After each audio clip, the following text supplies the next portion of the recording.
বিসমিল্লাহির রহমানির রহিম। তীব্র তাপদাহের মধ্যে রোববার 28 এপ্রিল খুলছে সব সরকারি প্রাথমিক বিদ্যালয়, আমরা এটি জানি। তবে বন্ধ থাকবে সব প্রাক প্রাথমিক বিদ্যালয়।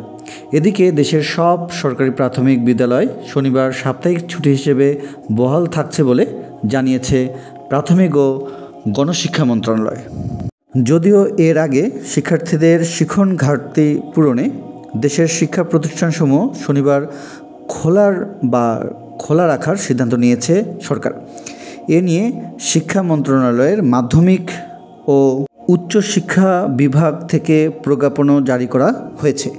তবে তাপদাহ সহনীয় পর্যায়ে না আসা পর্যন্ত অ্যাসেম্বলি বা প্রাত্যহিক যে সমাবেশ সেটি বন্ধ থাকবে।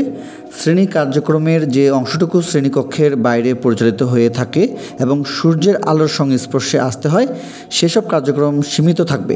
তবে শনিবারের বিষয়টি নিয়ে মন্ত্রণালয়ের জ্যেষ্ঠ তথ্য কর্মকর্তা মাহবুবুর রহমান তুহিন বলেন, শনিবার ছুটি বাতিল নিয়ে কোনো সিদ্ধান্ত হয়নি।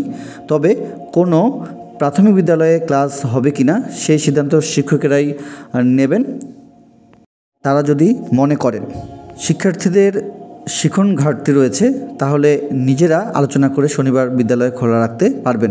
এ বিষয়েও আমরা নির্দেশনা দিয়েছি। সকলকে অসংখ্য ধন্যবাদ পাশে থাকার জন্য।